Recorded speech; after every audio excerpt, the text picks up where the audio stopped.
Oh baik, terima kasih. Ini ada pertanyaan. Ada 3 orang, tapi 3 orang ini punya sikap yang berbeda, punya rasa yang berbeda. Yang pertama, ada orang yang dia sangat takut dengan dosa, sehingga dia selalu takut dengan dosa. Yang kedua, ada orang yang kadang takut kadang tidak, jadi sama dosa kadang takut kadang tidak.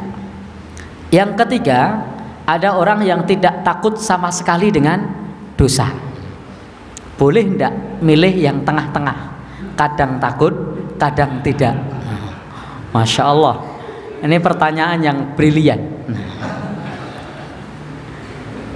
Baik, memang Nabi pernah menyebutkan, tetapi ini penempatan dalil yang salah. Apa? Khairul umur awsatuha, sebaik-baik perkara yang tengah-tengah. Tetapi bukan di sini tempatnya. Maka ada maqalat menyebutkan likulli maqal maqam, likulli maqam maqal. Setiap tempat ada perkataannya, setiap perkataan ada tempatnya.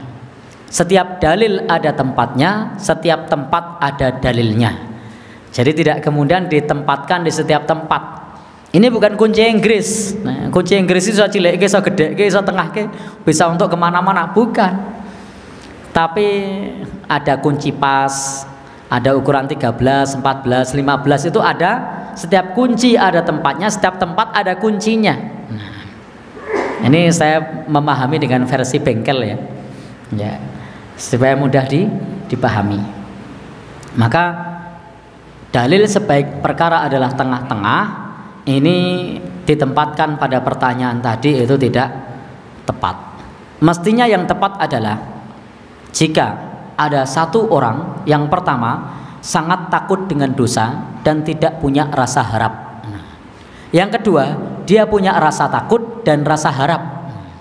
Yang ketiga, dia punya rasa harap dan tidak takut. Nah, ini baru sebaik-baik perkara yang tengah-tengah.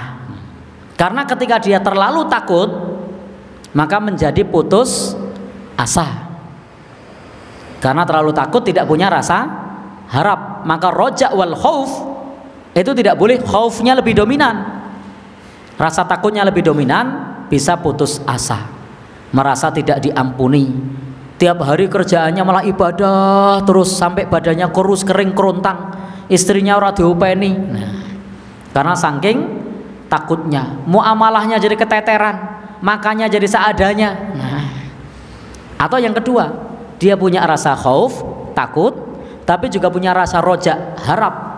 Ini harus balance, berimbang, sehingga dia optimis dosanya diampuni, tapi dia juga pesimis, merasa takut kalau dosanya tidak diampuni, sehingga jalannya bisa lempeng.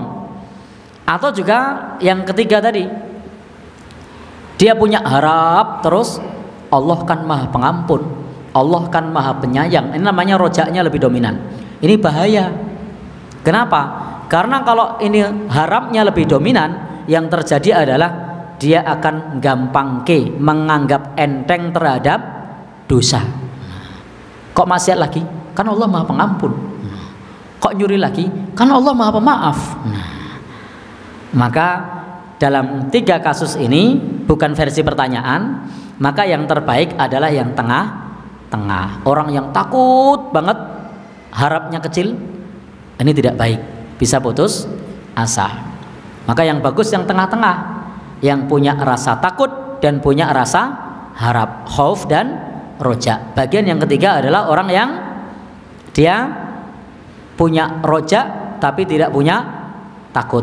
Maka ini berbahaya, nanti mudah berbuat dosa. Maka untuk kasus pertanyaan tadi itu tidak boleh dipilih. Baik yang ketiga, yang kedua maupun yang pertama. Sangat takut sekali, bahaya ini. Kadang takut, kadang tidak. Ini ya kalau pas takut, kalau pas tidak. Ya.